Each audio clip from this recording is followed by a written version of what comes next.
It's dope. I really like what y'all do with that Source magazine shit. You Yeah, know what I'm saying? yeah, Like We just talked about it. Yeah, we got to get back we gotta on it. get back to that, man. Yeah. Definitely. you should, because the way y'all break that shit down, you know what I'm saying? It's like Yeah, side commentary to the joint, you know what I'm saying, yeah, to yeah. the time. And if you were from that time and From seen that it time. happen, it's just it does something for you just being narrated. It's like somebody reading a book to you from another angle, and you go, Right, right, this shit right, right. hot, you know what I'm saying? Yeah, man. Yeah. Welcome everybody to Changing of the Hip Hop Guards. It is me, Uncle E. That's my partner, the journalist Sincere.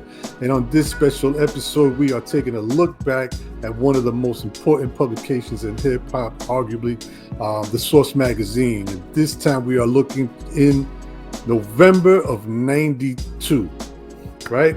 Yep. So everybody sit back and relax, enjoy the show, man. We're gonna see if we can bring some of that good old feeling we used to get when we would go and pick up that brand new Source dropping. But so what do we have today, Sincere? What was the cover looking like? Nice and crisp, Dr. Dre, fresh out of NWA 30 years ago. The Source magazine put him on the cover, preparing him for the Chronic the next month, December. So we'll dive into this and take a look at the Fat Tape, which albums were in heavy rotation at the time, who got unsigned hype, as well as Hip Hop Quotable, and how many mics some of your favorites received. Dope. So this is Dre getting ready to put out the Chronic, right? Coming out, probably 2 months after this? A month after this?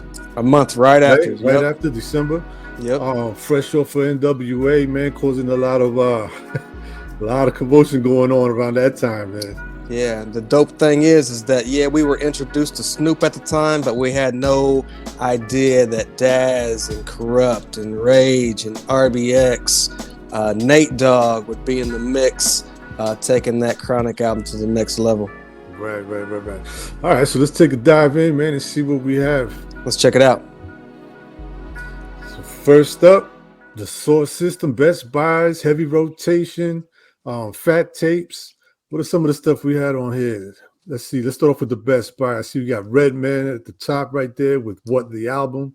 Yep. Classic. We just had JD from the Lynch Mob on talking about Gorillas in the Mist. That's right. Love that album as well. Showbiz and AG. Diamond D and the Psychotic Neurotics with Stunts, Blunts, and Hip Hop. Another easy classic.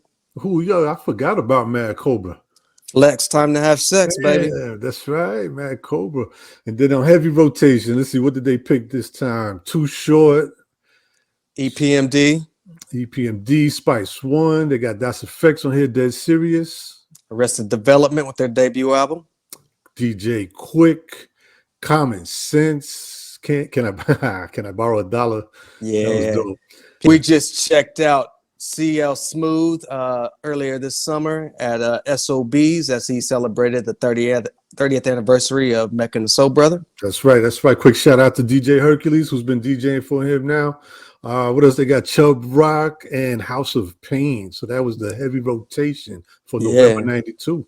No doubt. Not bad. And what's the Fat Tape? Let's dip into the Fat Tape. Yeah, man. Chill. EPMD. Nice. One of my favorites. What else they got? Put your head out. Yeah, put your head out, jump up, spread out. House of Pain. Right. Yeah. Check 1 2 by Diamond D. Charms Alarm, Common Sense. Charms Alarm. That was pretty. Charms Alarm. I don't really remember that one.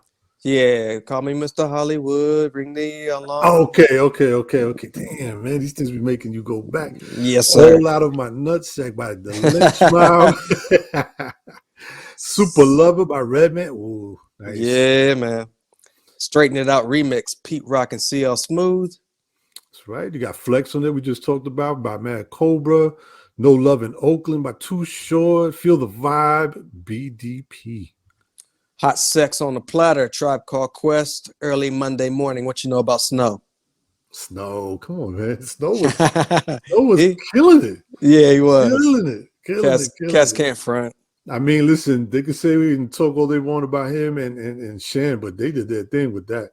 Yeah, for sure. Shan, I think that's where he's getting that, All that Money, money to renovate these buses and stuff. bread and butter, still coming in 30 years later. You can't beat Shout that. out to them, man. Shout out to them. Let's see what else we have on this edition, man. So far though, man, this one right here, some of the previous one we've done, there's been like a couple of hit or misses. This one so far is pretty good. I must say. Yeah, absolutely. You know what I mean? Like the Best Buys, the heavy rotation. I can't. Yeah, nothing jumped out that I didn't like. Right. Yeah, they were on point this month. Let's see what else did we have. Ooh, Causing Much Wreck. Yeah, so Rowdy Records was the hot label. They had artists such as Y'all So Stupid. Be on the lookout for that interview on Changing of the Hip Hop Guards podcast. We had H2O on recently, as well as the King and I's DJ Majesty. So check those out. Illegal, I believe, joined the label later on, owned by Dallas Austin. So, the short-lived but historic Rowdy Records back in '92. Yeah. You know what I'm looking at too, man. I'm enjoying, the logos, right? Like Cats was doing some dope logos back in the days, man. Yeah, man. Kind of early, kind of bad boyish. Right, You know what I mean? right. Yeah, true. So maybe that's where he kind of, got the idea for the True. little bad boy. But yeah, like Sincere said, though, be on the lookout for that interview with H2O, formerly of Y'all So Stupid. That should be on its way. Let's see what else we have. Yes, sir. The famous hip hop quotable. Yeah, one of the first pages. If you go into the store and you rip open source, you're usually heading for the Mike's Unsigned Hype or this page here, the Hip Hop Quotable. The dopest rhyme of the month goes to Diamond D from Check 1 2 off his album Stunts, Blunts, and Hip Hop. Recently had a 30th anniversary as well.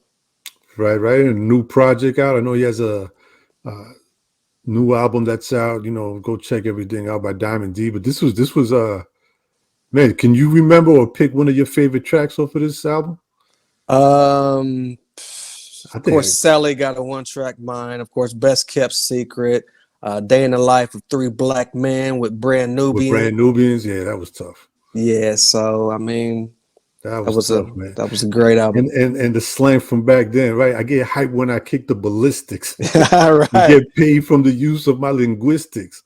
The Diamond D, man, Best Kept Secret, right? One of the best producers on the mic. The style is dope, even though it's simplistic. Sort of breaks me out, so now I drink Mystic. Yeah. Shout out to Diamond D. Oh, man, so dope. I ran through the Bronx just like Paul Newman. Now everyone can get a sample of the skills. That won't trample when I build an example of the will. Yo, that's, man. Yeah. You forget sometimes, man. You forget. Right. Like he said, man. He said years ago he's one of the best producers on the mic, and I had to agree. Hell yeah. And what else is this? Back to Square One, a little write-up on the almighty RSO, right? That was Benzino's crew. Right out of Boston. A little write-up on them. Oh, yeah. Before we continue, I got a question for you. Yeah. Do you think a magazine like The Source, right, nowadays, does it work? Does it work? Now, hold on. Keep in mind, not looking at it from our perspective. I'm talking about strictly a Source magazine, same type of format, but with what's going on now. And the reason I'm asking this is, like, we'll see as we go into it, right? They highlight. At that time, they were highlighting like the graph and pioneers and like all the different elements. Right. You think a Source magazine doing that same stuff, right? Like, for example, highlighting pioneers, right, but mixed in with what's happening now. Right. Would it work? It would work if you had the right people behind those particular articles, those people that we revere in hip hop, and we take their word for it. Not like an academic saying, hey, this is the hottest graph, or, it'd have to be people behind the scenes that, have been within the culture, that we could associate their word with authentic and the truth. Right. So it probably would have to be sort of a mix, right? Like you would need to have some people from, like you just said, for that comes from that era that can validate and know what they're talking about. But then I'm assuming you kind of have to have someone, you know, a few people from now that have their ear to what's happening now. Right. Man, I think because we always talk about this, right? We always talk about the culture and the generation of keeping the culture alive and all of that. I think something like this would be, you know what I mean? Okay, maybe they might say physical publications not that the move, but do the same source, take the source and do it digital. Right. Same concept, man. That might be like I said, if you had the right people behind those particular articles, and you know their word was consistent, I think it might work. It would work. It would work. Let's see, man. What else we have next? Ooh, Unsigned Hype. Unsigned Hype. Does everybody remember, or does everybody know who Adolf the assassin is? Yeah, man. Now goes by the name of Aguilar. But at the time I talked to him, he says that 18 labels were knocking on his door off the buzz of, the Unsigned Hype. So it's not like he went to 18 labels. 18 labels were actually after this guy at this time. And he eventually signed with Elektra. The album was shelved, and the rest is history. But he is still active, producing, rhyming. But this was the place to be, the Unsigned Hype. Shout out to Adolf the Assassin, a.k.a. Aguilar. Damn, and he was 18 years old at this time. Man. 18 years old, already an Unsigned Hype. Pretty dope. Definitely. So they got that one right. Yeah. They got that one right. Let's see what's up next. Here we go. Just what as I was just saying, you know how the source always would highlight, you know, all the elements of the culture. Mm-hmm. Always would shout out, you know, whether it was one particular graph artist or just variety. Here they talk about Phase 2, legend in the graph world. But yeah, man, Aerosol style. Yeah. Dope stuff on the trains, dope pieces here. Quick flashback, man. Pretty dope. We got Sane, No, A3. Man. Looked like phase bombs, a train, circa. Some of these photos go back to 1973. You know, the birth year of hip hop. Right, yeah. As most would say, some would not. Yeah. So, but yeah, no. Back to what I was saying, man. That's why I think that the source, something like this, would work these days, man. Maybe you know anybody out there affiliated or used to be affiliated with the source, man. Put your heads together. Bring it back. Yeah, let's see what else. Man, okay, here we are. The mics, probably one of the most important part of this magazine. This determined a lot of record sales, man. You know, whether they knew it or not, this influenced sales, whether you went out and got that album or whether you slept on it. A lot of them were halfway correct. Some they didn't get correct, but I would say with this Red Man What the album, they got that correct with 4.5 mics. What do you think? No, definitely 4.5. Man, I don't know where, you know, why not the 5, to be honest with you. Right. Just trying to remember right off the bat. I don't remember not liking anything of this album. Yeah, consistent all the way through. The beats was tough. The rhymes were tough. It flowed. You know, the format of how they put the songs and sequenced everything to me was, I don't know. I would say flawless. But I mean, again, listen, it's what made this such an important part of the magazine, right? Because they were so critical. So to get that 5 mic really, really meant something. But again, 4.5 was not bad at all. Not at all, especially for a debut album. Right. You know, he had a lot of buzz surrounding him coming off of VPMD's hardcore. Definitely MC that I anticipated at the time. And his debut album definitely lived up to the hype. That's right. And what else we have here? Once again, the Lynch Mob, Gorillas in the Mist. Shout out to JD once again. If you guys haven't, be sure to go and check our tab on YouTube, exclusive interviews, and find that interview that we did with JD of the Lynch Mob. Yeah, you'll find out a lot of fun facts about this particular album and much more. Be sure to check that interview out. The Lynch mics. Mob, 4 mics. Yeah, I can't disagree. Nope. Looks source was pretty accurate with these 2 reviews so far. So far, yeah. Because sometimes, man, you look and the first one has like 3 mics, and I'm like, well, why did they put that as the first one? Sometimes, Yeah, it's gonna be a rough, rough issue. Yeah. All right, let's see what else they had. Public Enemy came out with Greatest Misses, which was basically, I believe, a remix album. So they ended up getting 3 mics. At the time, I think Public Enemy was kind of on the decline as far as popularity. This was 92. I think their last hot album was 91's Apocalypse Now. So, to rate a Greatest Misses album, 3 mics, I guess, was decent at the time. Right. Yeah. It's probably more, it's Public Enemy. You know what I mean? So, right. Got to give them a nod, man. But shout out to Chuck D and Public Enemy. Showbiz and AG, 4 mics. Runaway Slave, very consistent album. I remember getting that EP and couldn't wait for a whole album. Definitely lived up to the hype. Showbiz and AG from the DITC crew. Shout out to them. 4 mics from the source. Not bad. What else? Yeah. To be honest, yeah. Can't say I'm too familiar with, what is it, ALT and the Lost Civilization? Another Latin time bomb. If anybody remembers this particular album, be sure to let us know in the comments.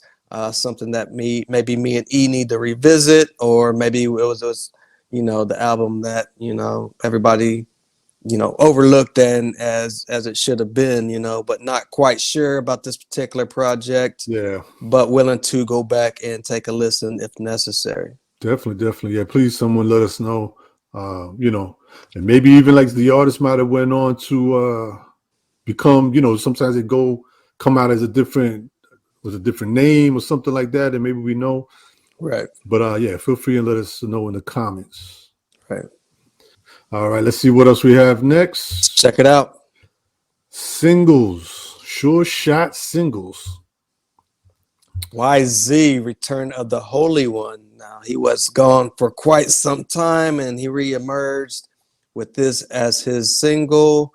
Definitely lived up to the hype. He was on Living Large at the time. What was your thoughts when that dropped? Oh, I liked it. I was one of those, again, like I was always a fan of YZ. I used to always expect more. You know what I mean? Like he seemed like he was always right at the brink of really, really breaking out. Right. I wish we would have got more from him though. Yeah, definitely. But this was, Return of the Whole. This was dope. I liked it. Yeah. What else we had? The Far Side. Your Mama, I remember when that video debuted on Yo MTV Raps back in '92, and I was like, who are these cats? Mm-hmm. They brought that fun back into hip hop. Yeah. The mama jokes throughout. The B-sides was Soul Flower. I believe that was on Brand New Heavy's Heavy Rhyme Experience album. But yeah, these guys, I was hooked from my first initial introduction to them out the gate. When I saw that the video, when they would go walking back, Running. What was it? Running? Yeah, that was off the second album. That was no. But I'm just saying them as a group though. Like you were saying that they brought that fun. And, yeah. They I like the Far Side. Yeah. Mobb Deep. Peer Pressure, and back with Flavor for the Non-Believers. Mobb Deep did not live up to my hype at the time. I mean, they had so much buzz at the time because I think, Premier did a lot of that first album, but, they definitely came back, of course, with the second album, and the 2 albums are like night and day. But this particular introduction, I was not thrilled about for Mobb Deep. Yeah, I I have to agree with you. I'm not gonna lie. I was kind of like an on and off Mobb Deep fan. You know what I mean? If that makes sense. It was like there was some points in time where I was like heavy into them, and then other times when other people were like raving about them, and I was kind of like, eh. But there were some things that I had to revisit, and then I kind of, you know what I mean, liked some stuff that I kind of missed back then when it came out. But Right. overall, I mean, I'm a huge Prodigy and Mobb Deep Oh yeah. Oh fan. yeah. But Absolutely. again, there was just some. It was a trial and error time at the, Yeah. and I think they were finding themselves, and from what I read, that their back was against the wall with this album. They knew by the second album they had to get it together, and that they did, and went on to become living legends. Right. Shout out to Havoc, and of course, rest in peace to Prodigy. Right. And what else? And here we are. The last word. Eric B. Not Eric B for president. Eric B is president. No doubt. Mr. Andre Leroy Davis, always with the ill penmanship. Shout out to him for the last word. That's it. That's right. Of course, like I said, we said, this is November issue of 92. We are in November now. A lot of elections and stuff going on. And still to this day, whenever there's election time, we still say the same thing. Eric B for president. That's right. Another dope one, Sincere, man. Man, brought back a lot of memories, like I really hadn't even peeled this one back, and I couldn't tell you how many years. So I felt back, and, just knowing there were some things maybe I had overlooked, I'm going to go back and re-familiar. Yeah. Even songs, man. There's songs that you just forget about.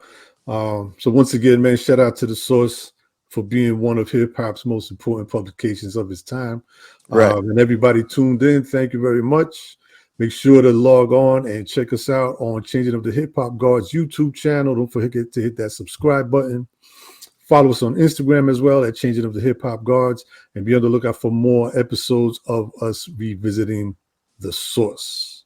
That's right. Next month, December 1992. Be on the lookout for that and much more from Changing of the Hip Hop Guards. Peace.